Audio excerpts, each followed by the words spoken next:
마이크가 신경을 안 쓰면 녹화는 했는데 음성이 안 들어가 있는 경우에 정말 패닉에 빠져요. 패닉에. 계속 확인을 하면서.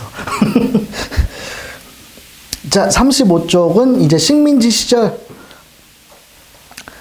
이제 인구죠.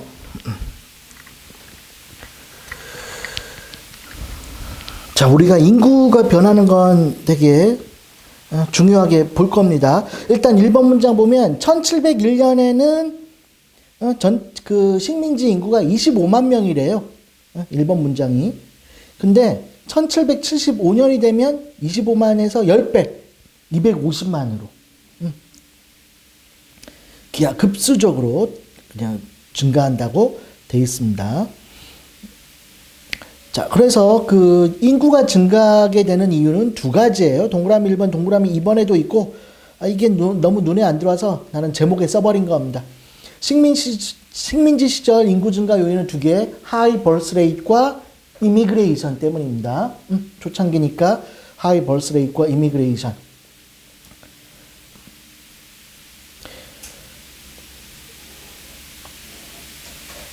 이 당시에 남자들은 아내들이 바람필까봐 평생 임신시켰어요.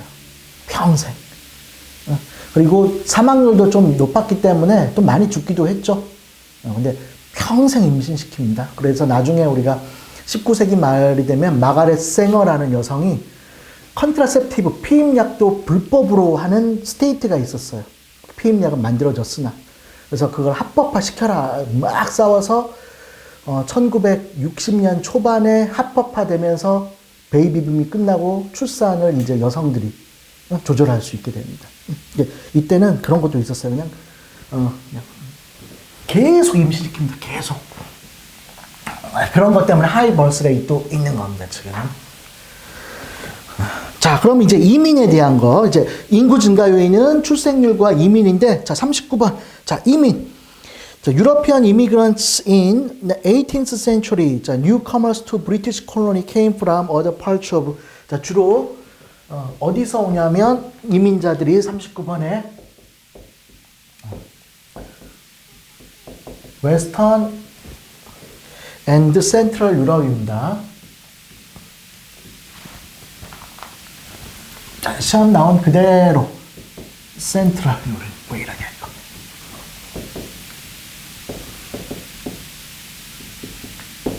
자, 센트럴, 웨스턴 유럽이라고 하면 밑에 안 써 있구나. 웨스턴 유럽이라고 하면 잉글랜드, 아일랜드, 아일리시죠. 그 다음에 스코틀랜드 이런 쪽이고, 센트럴 유럽은 주로 저머니예요. 이거 그냥 왜 브리튼이라고 한 단어로 쓰지 왜 이렇게 세 개로 쓰냐? 그레이트 브리튼이란 말은 1689니까 1689년 이후에 생겨요. 1689년 이후에. 그러니까 뭐 그냥 브리튼이라고 써도 되긴 하지만 어쨌든 독일과 서유럽입니다. 이거 사실은 언제까지냐면 지금 18세기라고 되어 있죠. 이게 18세기까지의 라고 했지만 사실 언제까지냐면 계속 꾸준히 있는데 1860까지는 계속됩니다. 1860까지는. 자, 지금 요 이민은 할 얘기가 많은데 지금 너무 많은 걸 얘기하면 우리가 너무 부담되니까 1820년대 또 이민 얘기가 나와요. 그때 한 방에 일단 그냥 미리 얘기하면 1880년대가 되면 이스턴과 그 다음에 서던 유럽에서 이민이 와요. 그러니까 이스턴 유럽, 폴란드, 러시아, 서던 유럽 하면 이탈리아 이쪽에서는 1880년대. 그러니까 이때는 이렇게 써주는 게 낫겠네요. 이때는 이스트 앤 서던 유럽이 아니라고 알고 있는 게 더 나아요. 요거는 1880부터예요. 이렇게 써주는 게 더 나을 수 있습니다. 시험을 위해서는. 이게 엄청 중요해. 나중에 얘네들은 뉴 이미그런트라고 뉴자를 붙입니다. 뉴 이미그런트. 근데 우리 유럽에서 이 동네는 잘 살아요? 못 살아요? 일반적으로 서유럽에 비하면 독일이나 여기 보면 못 살죠? 그러니까 이 사람들 이민 오는 거 되게 싫어해요. 아주 싫어하고 특히 1880년대부터 하면 러시아나 이런 독일 이런 데서 유대인에 대한 차별이 폴란드나 이런 데서 어쨌든 유대인들에 대한 차별이 심해지면서 러시아에 유대인들 도망오고 각재 유대인들이 많이 도망와요. 그런데 개신교는 또 유대인 싫어하죠. 우리 기독교에서는. 우리는 잘 이해 못하지만 우리는 이론적으로만 알 거 아니야. 유대인들을 싫어한다는 걸.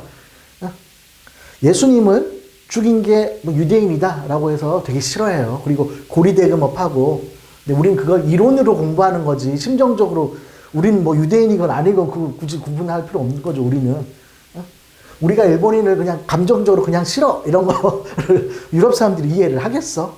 그러니까 요즘에 그 우길기가 지금 이슈 만들려고 막 하는 거죠. 그러니까 지금 그게 그러니까 뭐 나치랑 다르다고 하고 있고 유럽 쪽에서는 어쨌든 얘네들이 거기다가 1917년에 1차 세계대전 일어나고 있었던 1917년에 러시아 혁명으로 사회주의 혁명이 일어나요. 그러니까 이 이후로 러시아에서 이민 온 자들은 뭐라고 보이겠어? 공산주의자들이 미국에 온다. 라고 하면서 아예 1920년이 되면 24년에 얘네들만 콕 집어서 이민을 제한하는 법도 만들어요. 나중에 아주 자세하게 할 겁니다. 그리고 1882년에는 중국인만 콕 집어서 중국인의 이민을 금지하는 법도 만들어요. 그러니까 얘네들이 웨스턴과 센트럴 유럽에서 이민 오는 건 언제나 환영해요. 물론 아일랜드 애들은 좀 싫어하긴 하지만, 근데 나머지 애들은 어쨌든 그런 게 있습니다. 그러니까 그거는 그때 얘기하고 어쨌든 웨스턴과 센트럴 유럽은 그냥 미국 역사 초창기부터 계속 이민 오는 거예요. 계속. 그러니까 이스트 서던 유럽이 아니라고 알고 있는 게 더 중요할 수 있습니다. 자, 2번. Their motives for leaving Europe were many. 이 사람들이 유럽을 왜 떠나서 왔겠어? 생각해 보세요. 자기가 살고 있는 유럽이 살기 좋고 내가 돈 잘 벌고 있으면 오겠어요? 굳이 떠날 필요 없잖아. 안 좋으니까 온 거야, 자기한테는. 그러니까 some came to escape religious persecution and wars. 19세기 뭐 그런 거고. 그다음 그 밖에 뭐 유럽에 또 땅 없는 사람들 왔겠죠. 그러니까 뭐 유럽이 이 웨스트랑 센트럴 유럽이 잘 먹고 잘 살고 있어서 왔다 이런 거 빼고는 그지 오게 되는 이유입니다. 자, 3번 most immigrants settled in the middle colony래요. 별로 신경 쓰지 않으면 됩니다. 미들 콜로니의 대표적인 데가 뉴욕이에요. 예? 뉴욕, 펜실베니아도 있었지만 지금 이 시기는 이게 아주 중요하지 않습니다. 자, 40번.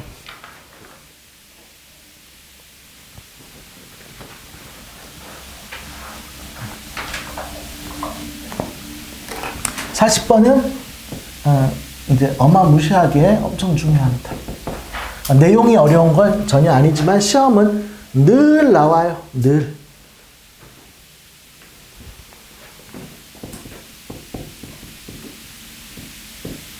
이건 대문자로 써야 된다. 더. First Great Awakening이라고.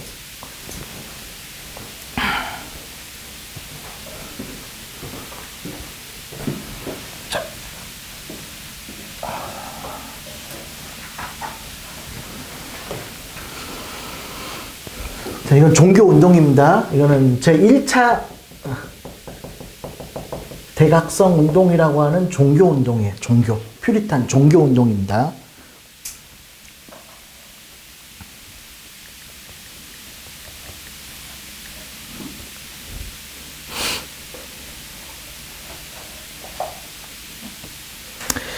그냥 위에다가 메모 좀 하나만 써놓고 142.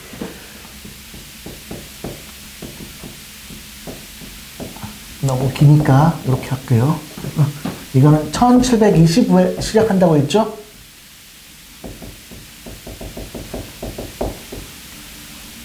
AD 1820년대 이렇게만 써놓고 에이씨 왜 이렇게 욕심이 많이 들지?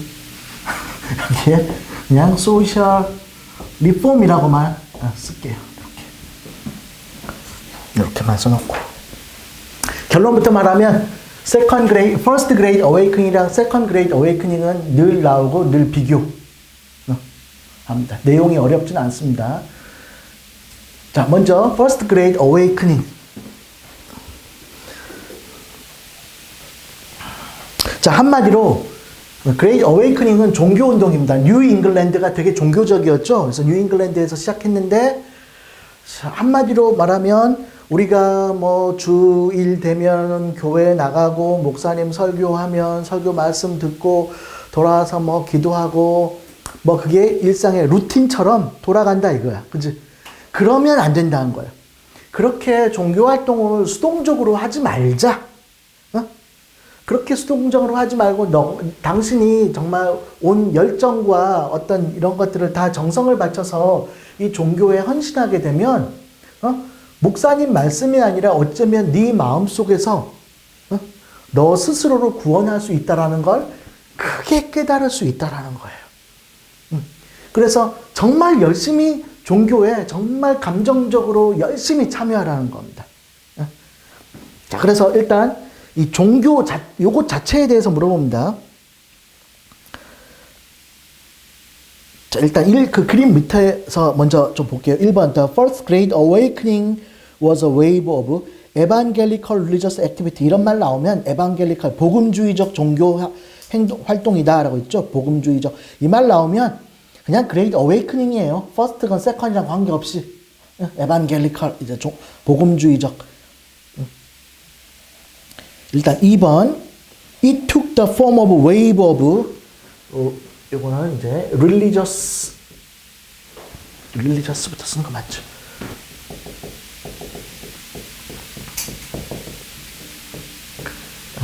이거는 이거 부흥회라고 하죠. 부흥회. 요즘도 그런 거 가끔 뭐 길 가다 보면 플랜카드로 무슨 종교 대부흥회라고 써 있는데 그거예요. 리바이벌.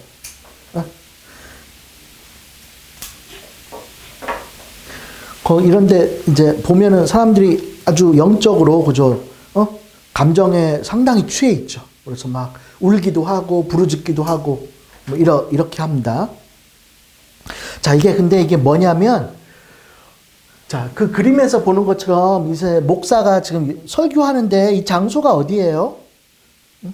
그냥 들판이에요.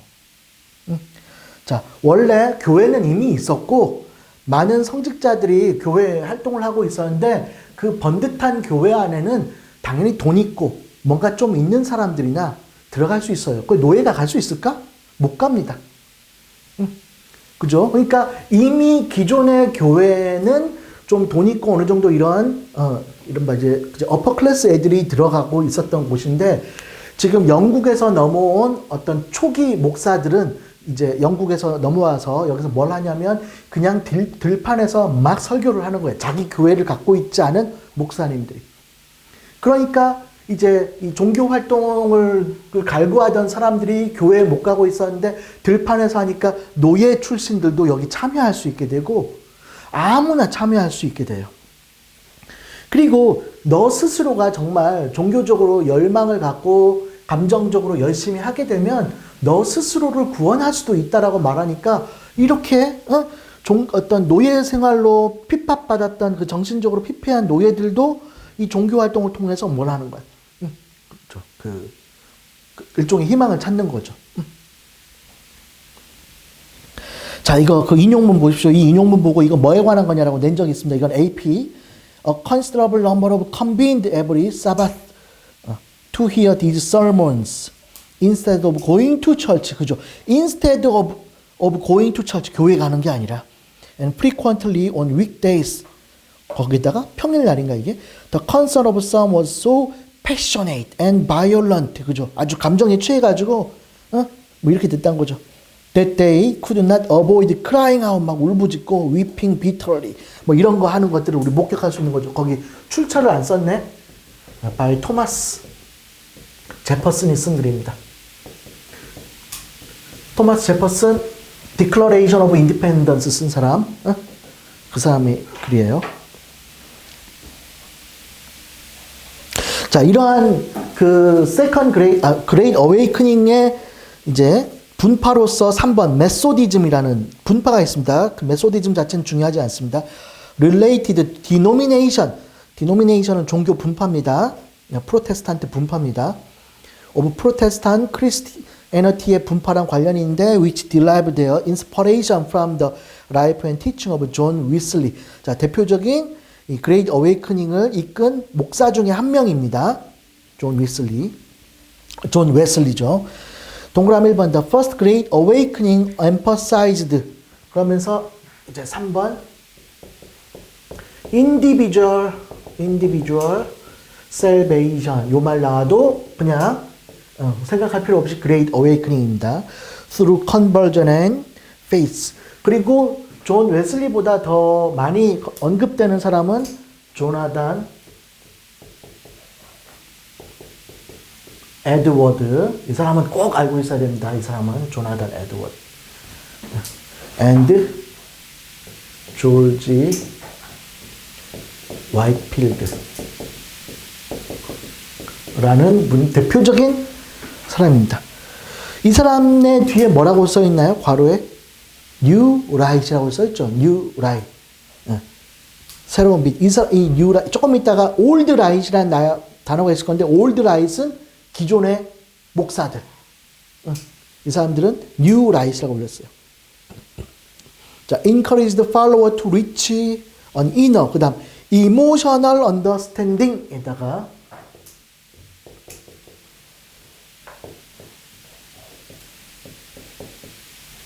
거기 emotional understanding에다가 밑줄 쳐놓고 요거는 되게 감정 그 자체가 중요하다는 거죠. 응? 그지? 어떤 자신의 감정 이런 게 이게 가끔 문제에 나오는데 이거 enlightenment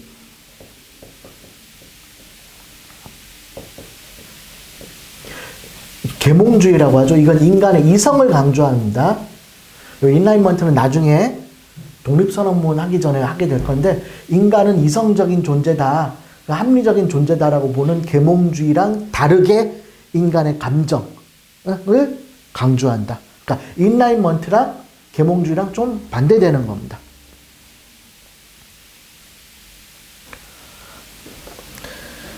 자, 다음 페이지 보면 또 긴 인용문이 있죠. 여기 이 책에 있는 인용문은 100% 시험에 나온 것만 있습니다. 자, God's wrath toward you burn like fire. He look upon you as worthy of nothing else. 막 읽어보면 되게 무서워요, 이거. 막 있죠. 자, 그 출처 보십시오. 조나단 에드워드 눈에 잘 보이게 표시하고 그 뒤에 그 출처 써 있는데 줄여서 sinner라고 합니다. 출처를 더 줄이면 sinner. 그래서 우리가 이 인용문을 이 출처만 알아도 sinner라는 글만 알아도 이거 볼 필요 없이 이거 읽으면 말도 어려워. 뭔 소리 하는지 잘 몰라요. 그냥 Great Awakening이에요. 그냥 조나단 에드워드가 쓴 거고 sinner면 이것저것 생각할 거 없이 Great Awakening과 관련된 걸 이제 물어보는 문제예요. 그냥 출처만 읽어주고 이것과 관련된 것 좀 뭐 옳은 것은 틀린 것은 이렇게 내는 거니까.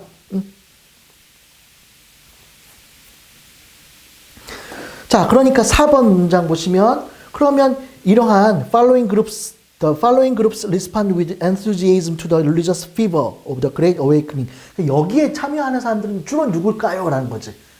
약자들이에요. 갖고 있지 않은 사람들. 자, 1번. Many African slaves. 그죠? 거의 좀 계속 보면 most of slaves responded to the harsh psychological and physical condition. 이게 너무 힘들겠죠? 그래서 they encountered by relying on their religion and their family. 자, 요거는 꼭 Great Awakening 아니더라도 나와요. 이 노예들은 너무 힘들어서 그걸 어떻게 극복하고 하려고 했다? 종교 활동과 가족에 의지해서. 노예들은 자기의 어떤 육체적, 정신적 고통을 종교 활동과 그다음 가족. 그다음 동그람 2번 Women became the majority in many church congregation. church congregation이 뭐 교회 뭐 협의 회의 이런 건데 이 동그라미 2번은 왜 나왔냐면 아까 퓨리탄들은 어땠어요? 앤 허친슨 내쫓아 버렸죠. 여성이 교회 활동에 주도적으로 활동 못했어요. 우리 가만히 생각해 보면 종교는 여성에 대해서 상당히 보수적이에요. 지금도. 수녀님과 신부님 월급 엄청나게 차이 납니다. 카톨릭에서. 신부님이 한 2배 이상 받아요. 수녀님 월급 정말 작습니다. 그렇다고 신부님이 월급이 높은 건 아니지만 뭐 예를 들면 한 200만 원, 신부님이 200만 원 정도면 수녀님은 100만 원 초반대예요. 그 다음에 그리고 지금 카톨릭 교황청에 나오는 주교들 보면 다 누구예요? 남자예요. 불교. 비구니 여자 스님들 있지만 불교에서 권력 갖고 있는 중앙에 있는 사람 다 남자입니다. 개신교 거의 대부분 목사님은 남자예요. 그렇지 않은 여자분들도 있지만 대부분 남자고 특히 뭐 어떤 재래 의식할 때 여성들이 주관하지 않습니다. 특히 카톨릭에서는 수녀님이 앞에 연단해서 뭐 설교 못해요. 그냥 교양 강의 이런 건 하지만 종교 그거를 못한다는 거지. 그러니까 여성들은 종교 활동에서 일단 많이 배제돼요. 주요한 역할에서. 그런데 이제 여기서는 그렇지 않다는 거죠. 그 다음 동그라미 3번에 Presbyterian in Southern Colony. Presbyterian은 이제 장로교인데 이 말이 중요한 게 아니라 Southern Colony가 중요한 거야. Southern Colony. Southern Colony니까 당연히 못 사는 사람도 되게 많은 동네예요. 그 다음 동그라미 4번. Backwood farmers isolated on the colonial frontier. 이게 뭐겠어요? Backwood farmer 왠지 느낌이 뒷숲이니까 아주 개척도 안 되고 자기 땅 없어서 그죠? 콜로니얼 프론티어까지 쫓겨난 사람이죠. 이 프론티어 이 경계선 국경선 아니지만 식민지 경계선 바로 밖에 누가 있겠어요? 네이티브들 수 있겠지. 그러니까 언제나 목숨의 위험이 있습니다. 그 다음 동그라미 5번. 랜드리스 산스 in 뉴잉글랜드에서도 땅 없는 애들. 동그라미 6번. itinerant preachers. itinerant라는 건 이제 의미상 번역하면 교회가 없어서 떠돌아다니는 목사예요. itinerant preachers. 영어 사전 찾아보면은 순례 목사, 좋게 번역하면 순례 돌아다니는 목사지만 따지고 보면 자기 교회 없으니까 여기저기 가서 연설하는 이제 떠돌아다니는 목사님들입니다. 이렇게 뒤에 써있죠. unable to find permanent parish. 그러니까 자기 교구를 만들 수 없는 목사님들 같은 약자들입니다. 자, 그래서 결론. 그래서 이게 뭘 어쨌다는 거냐. 이런 데 와가지고 새로운 목사들이 들판에서 모두를 대상으로 막 설교를 하면서 사람들은 기존 교회뿐만 아니라 다양한 곳에 참여할 수 있게 되면서 무슨 일이 생기냐면 1번에 디비전 오브 철치. 일단 시험 나온 대로 동그라미 2번에 밑줄 쳐 있어서 따로 안 썼는데 diversity of 써있긴 하지만 diversity of protestant denomination 같은 말입니다. 뭐라고 나와도 프로테스탄트 분파가 종파가 아주 다양해진다는 거야. 디비전 오브 처치도 그런 거예요. 교회가 분열됐다 이런 말보다는 다양한 분파들이 생기면서 참여할 수 있는 기회가 많아졌다. 즉 그 말은 교회가 분화되고 다양화됐다는 건 그럼 기존의 목사님들의 권위는 이제 어떻게 되겠어요? 약화된다는 거예요. 그래서 동그라미 2번에 밑줄 보면 밑줄 밑에부터 보면 This weaken the authority of traditional old right. 아까 old right은 기존 목사님이에요. 기존 권위 있는 목사님들. 이 사람들은 뭐라고? New right. 그러니까 Great Awakening을 한 사람들은 New right, 새로운 빛이고 기존 목사님들은 Old right라고 불렸습니다.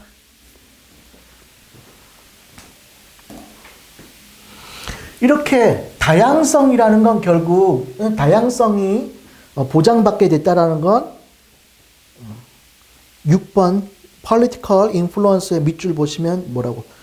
민주주의 발전에 서서히 기여하게 된다는 겁니다. democratizing. 그죠?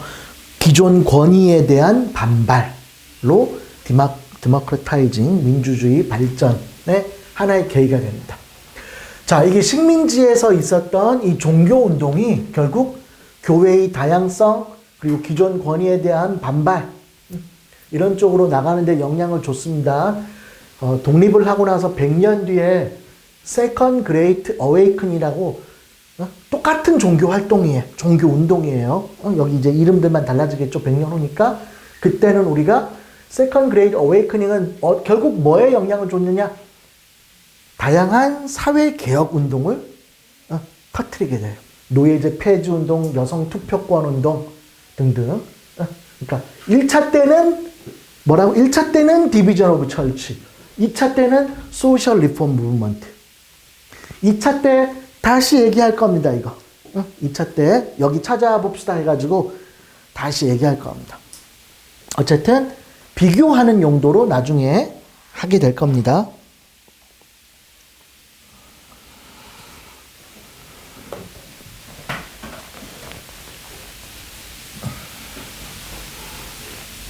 자, 이제 다음 페이지로 넘어가시면 노예제도에 대해서 좀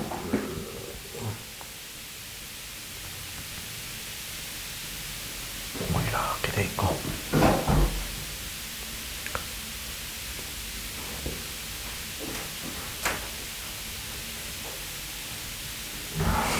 자, 그 지도 있죠? 이 지도는, 이거는 세계사 시험, 월드 히스토리 시험에도 나오고 US 히스토리에도 나오는데, 자, 슬레이브 트레이드에 대한 겁니다. 그 지도 보시면, 자, 아프리카에서 데려오겠죠? 그지, 노예를. 그러니까 아프리카에서 주로 이건 세계사에서 먼저 나오는 건데, 우리 여기에 있는 섬들을, 여기 쿠바도 있고 막 그렇거든. 여기 지역을 뭐라고 부르죠?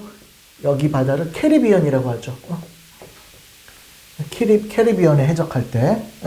그래서 유럽인들이 아메리카를 정복하고 나서 이 캐리비언 지역과 브라질 지역에 슈가 사탕수수 플랜테이션이 아주 잘 되란다는 걸 알게 돼요.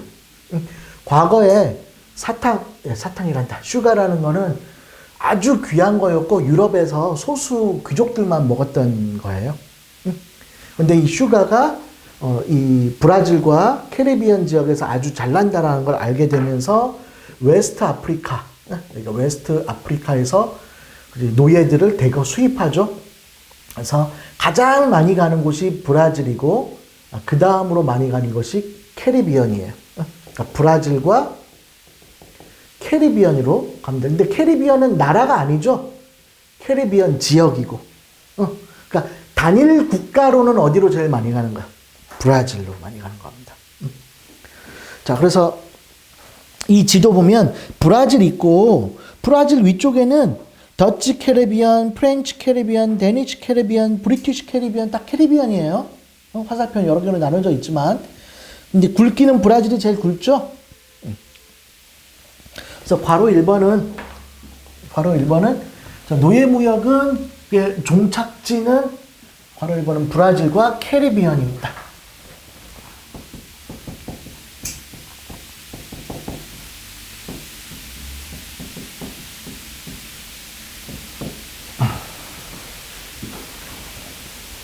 캐리비언 섬들. 그리고 노예 무역은 왜 했다?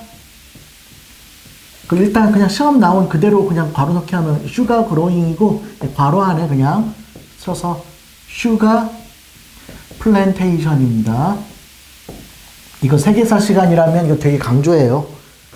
월드 히스토리에서는 만약에 보기에 슈가 A번에 B번 뭐 커피 C번 타바코 이렇게 나왔어요. 답 뭐예요? 슈가예요. 슈가 때문에 시작하고 나중에 퍼지고 노예는. 오케이? 그러니까 노예 무역의 애초 처음에는 뭐 때문에 발생한 거다? 슈가 플랜테이션. 그리고 그게 나중에 커피 재배도 가고 타바코 재배도 가는 거예요. 오케이. 그러니까 우리 시험에도 충분히 나올 수 있습니다. 이거 보기 나오면 뭐 슈가 앤 타바코 하면 그건 맞아. 슈가 앤 커피 이렇게 나오면 뭐 A번은 슈가 앤 타바코고 B번은 슈가 앤 커피면 어떻게 해요? 그렇게는 안 나올 거예요. 슈가 사탕수. 그래서 설탕이 있는 곳에는 역사학적으로 노예가 있습니다. 지금도 그래요. 자동화된 곳은 기기가 하지만 그렇지 않은 곳은 중노동이에요. 아직도 사탕수수는. 나중에 그 1888년에 전 세계적으로 노예제도가 다 금지돼요. 브라질을 끝으로. 브라질 제일 마지막으로 1888년에 노예제도가 끝나죠. 그럼 여기 사탕수수 농장 어떻게 해요? 노예가 사라지면. 그래서 1888년 이후에는 아시아 사람들이 가는 거예요. 중국인도 가고, 한국인도 가고, 한국이 하와이 가고, 쿠바도 가죠. 한국인들 옛날에 일제시대 때. 일본 사람들 가고 중국 사람들 가는 거예요. 그래서. 그때는 또다시 인덴처드 서번트로 가요. 그러니까 인덴처드 서번트, 슬레이브 폐지된 다음 다시 인덴처드 서번트. 근데 세 번째 인덴처드 서번트는 주로 아시안 인덴처드 서번트 이렇게 갑니다. 자, 트라이앵글 트레이드라는 거 있죠? 삼각무역인데 그것도 아주 중요한 건 아니고 그냥 그 용어는 알아둬야 됩니다. 그 다음 페이지 지도 보면은 괜히 지웠어 이것도.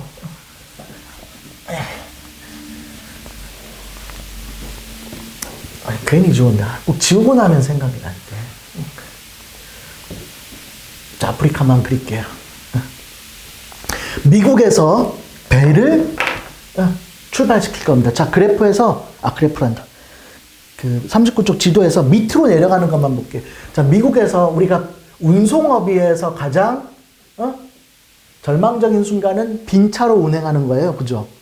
택시 기사가 제일 싫어하는 게 뭐겠어? 손님 내려온 다음에 다음 손님까지 돌아오는 거죠. 거기서 손님 만나면 대박인 거지만 빈 차로 다니는 게 제일 싫어. 그러니까 배에도 항상 화물이 있어야 돼. 그러니까 제일 먼저 뉴 잉글랜드에서 웨스트 아프리카로 럼이라고 하는 술을 싣고 떠납니다. 거기 내려오는 길에 럼이 있죠. 럼. 이게 술이에요. 술. 럼주.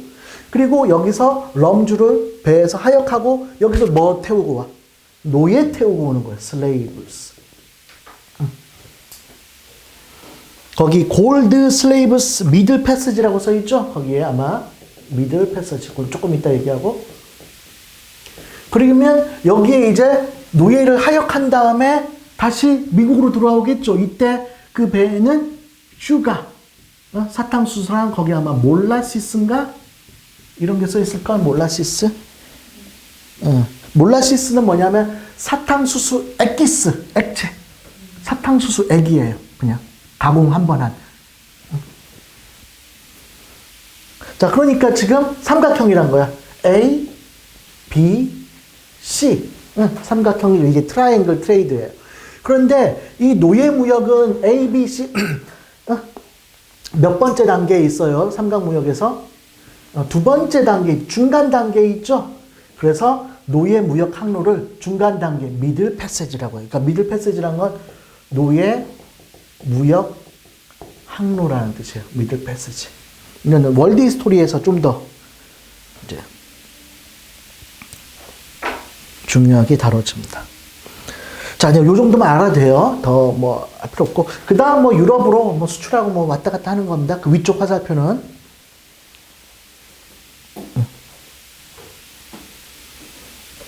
그 다음 43번 슬레이브 소사이어티. 1번 All the 13 colony was slavery legally established. 자, 다음 중 슬레이버리가 없었던 콜로니는 틀린 문제입니다. 모든 13개 콜로니는 노예제도를 합법화하고 있었습니다. 1번 문장. 자, 2번 문장은 참고입니다. 그럼 노예제도를 처음으로 법적으로 채택한 건 동그라미 1번 매사추세츠고, 그 다음 동그라미 2번 버지니아가 두 번째래요. 뭐 중요하지 않습니다.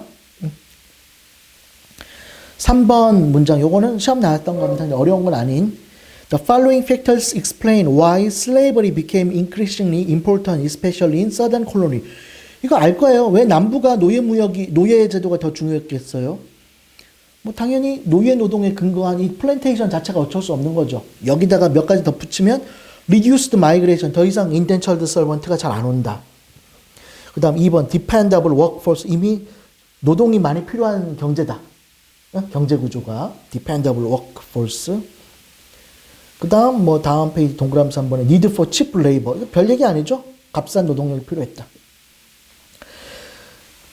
자, 40쪽에 그 지도 먼저 보시면 이거는 slavery in the colonies에서 그 색깔에 따라서 노예 숫자 표시한 거죠. 비중, 노예 비중. 자, 진할수록 노예 비중이 많은데 좀 진한 거랑 그 다음 가로 빗금, 그죠? 수평선 빗금. 남쪽으로 갈수록 색깔도 진해지고 수평선 빗금도 많고 뭐 그래요. 사우스캐롤라이나 보십시오. 사우스캐롤라이나는 전체 인구에서 이미 사우스캐롤라이나는 진한 색깔이니까 노예가 30에서 50, 그리고 50에서 70%죠. 나중에 남북전쟁, 링컨 남북전쟁 직전에 사우스캐롤라이나는 인구의 50% 이상이 노예였어요. 그러니까 노예제 폐지는 절대 반대했겠죠. 남부들이 다 그랬어요. 남부들이. 근데 북부로 갈수록 약해요. 그렇죠? 그 다음 이제 4번 문장 위에 슬레이브 리벨리온인데 1번은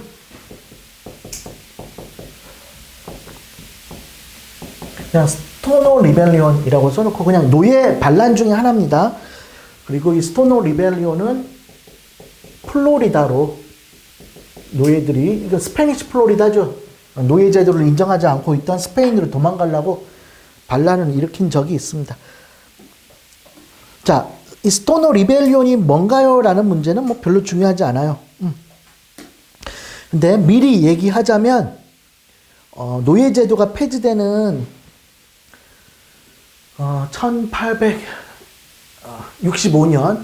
1865년에 노예 제도가 폐지될 건데 노예들이 저항하는 방식에 대해서 물어봐요. 노예들이 가장 보편적으로 저항하는 방식은 그러면 그냥 게으르게 일하기예요. 주인 안 볼 때 일 안 하고 탱자 하는 거예요. 이런 노예 반란은 가장 보기 드문 겁니다. 가장 성공할 확률, 이거 성공해 본 적도 없고 가장 보기 드문 거예요. 그러니까 우리는 노예 반란이 일어나면 공부는 하지만 그래서 마치 노예 반란이 많은 것처럼 착각하면 안 돼요. 가장 보기 드문 거고. 도망가는 건 어떨까요? 도망가는 건 누구만 할 수 있겠어? 아주 건강한 남자들만. 그것도 다 잡히겠죠. 말 타고 쫓아오는데. 근데 그것도 아주 보기 드문 거예요. 대부분은 게으르게 일하기예요. 그냥 대충 일하기. 근데 그거밖에 없어. 노동자들이 사업주에 대해서 저항하는 가장 보편적인 방법이 뭐겠어요? 게으르게 일하기지 뭐. 사표 내겠어요? 파업이겠어? 파업이 가장 보기 드문 거예요. 그러니까 뉴스에는 많이 나오니까 그 파업 한번 하려면 투표하고 그것도 통과되기도 힘들죠. 그 노동자 단체 안에서도 그냥 게으르게 일하기예요. 그렇죠. 마지막으로 하나만 하고 끝낼게요. 41쪽에 44번. 슬레이버리 바운더리 앤 메이슨 딕슨 라인이라는 게 있죠. 자, 이게 아주 딱 한 번 메이슨 딕슨 라인이 뭔지 물어본 적이 있어서 보편적으로 물어보진 않습니다. 자, 그냥 그 지도 보면 펜실베이니아 아까 뭐라고 했죠? 노예제 근본적으로 싫어했었죠. 노예제도는 있었지만 그러니까 이 펜실베이니아 밑으로 자 메릴랜드 아까 타바코 있던 곳이죠. 버지니아 타바코 있던 노예죠. 그러니까 메이슨 딕슨 라인은 그 노예제를 찬성하는 스테이트와 반대하는 스테이트 나눠놓은 선이에요.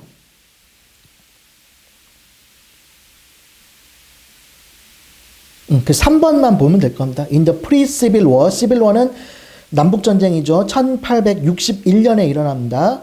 링컨 그 남북전쟁, Civil War 1861년 프리 이전에는 Together with Ohio River, The dividing line between slave states, 노예제에 찬성하는 스테이츠와 남쪽에 and free soil states, free soil이란 건 노예제에 반대하는 겁니다. 이 free soil이란 말이 뭐냐면 노예제 반대하면 이거 뭐 인간적으로 그런 인간적으로 그러면 안 돼라는 것도 있지만 일반적으로는 이 땅은 백인들만의 땅이야. 여기 노예 오면 안 돼. 그래서 노예 반대하는 거예요. 대다수는 그러니까 인간이 이러면 안 돼라고 하는 사람은 어볼리셔니스트라고 해요. 노예제 폐지론자. 근데 대부분은 여기는 우리 백인들만의 땅이 돼야 되는데 노예들이 들어오면 흑인과 우리 백인이 경쟁해야 되잖아. 그래서 여긴 노예가 오면 안 돼. 이런 마인드예요. 북부에서도.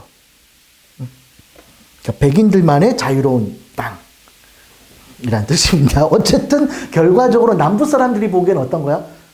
결과적으로 노예제 반대하는 거 아니야? 라는 거예요. 남부 사람들이 보기엔 네가 뭐 노예제 폐지론자든 아니든 관심 없는데 어쨌든 하지 말자는 거 아니야. 거기서 노예.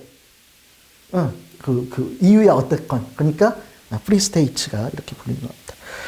자, 오늘 여기까지 하겠습니다. 아까 말한 대로 나한테 그 전화번호로 아까 구글 메일 주소 보내면 뭐 다음 날 오후 정도에 볼 수 있게 내가 이메일로 그냥 보냈다라고 따로 통보하진 않아요. 그냥 보내 있을 겁니다. 뭐 봐도 되고 안 봐도 되고. 자, 고생했습니다. 여기까지 합시다.